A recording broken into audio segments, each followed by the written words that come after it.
नमस्कार दोस्तों, मैं पुष्पा अग्रवाल। प्रस्तुत है श्रीमद् भगवद गीता के 11वें अध्याय का सारांश।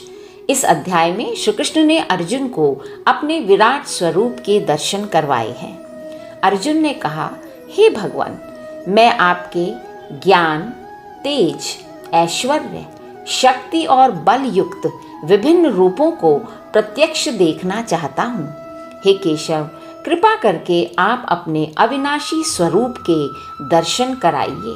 इस पर भगवान श्री कृष्ण बोले, हे भरतवंशी अर्जुन, मेरे इन स्वरूपों को तुम अपने इन साधारण नेत्रों से नहीं देख पाओगे, अतः मैं तुम्हें दिव्य नेत्र प्रदान करता हूँ। हे पार्थ, मेरे सैकड़ों हजारों प्रकार के आकृति तथा वर्ण वाले अलौकिक रूपों को देखो। हे भरतवंशी अर्जुन, मेरे में अदिति के 12 पुत्रों, 11 रुद्रों, 8 वसुओं, संपूर्ण चर अचर जगत को देखो। उनका वह अनेक मुखों, सूर्य चंद्र रूपी नेत्रों, अनेक हाथ, पेट युक्त स्वरूप देखने में अद्भुत था। विभिन्न दिव्य आभूषणों से सजा हुआ था। बहुत से दिव्य शस्त्रों को हाथों में उठाए, दिव्य मालाओं और वस्त्रों को धारण किए सुगंधमय आश्चर्यमय विराट स्वरूप को अर्जुन ने देखा। उसका प्रकाश हजारों सूर्यों के प्रकाश से भी अधिक था।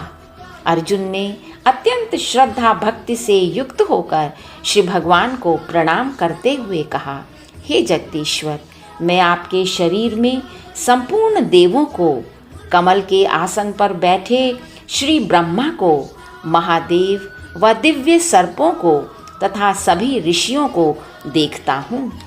हे विश्वदेव, आपके न अंत को देखता हूँ, न मध्य या आदि को।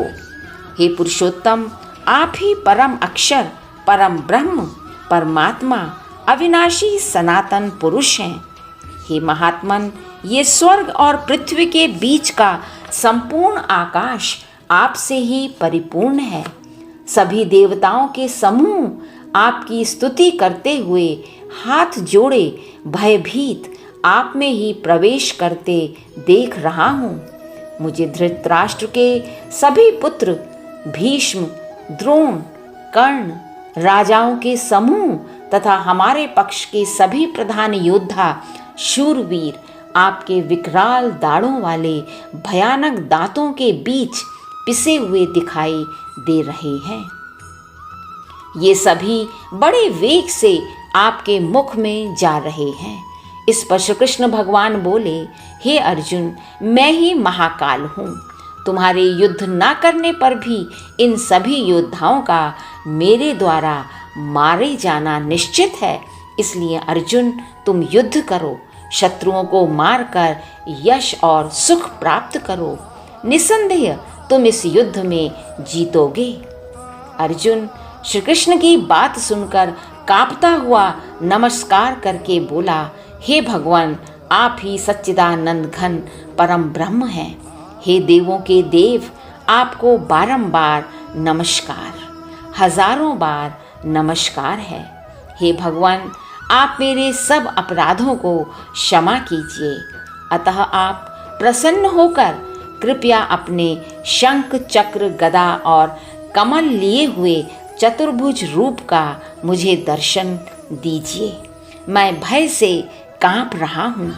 अर्जुन की प्रार्थना सुनकर भगवान श्री कृष्ण बोले, हे पार्थ, मैंने अपनी योग शक्ति से अपना विराट स्वरूप जो तुम्हें दिखाया, उसे इससे पहले कभी किसी ने नहीं देखा था। इस मनुष्य लोक में मेरा यह स्वरूप देख पाना दुर्लभ है, क्योंकि मेरे इस विराट रूप को न वेदों के अध्ययन से, न पूजा से, तप से, न दान से देखा जा सकता है। अब मैं तुम्हारे लिए अपने चतुर्भुज रूप में प्रकट होता हूँ। मेरे इस चतुर्भुज रूप को देखने की इच्छा देवताओं की भी रहती है।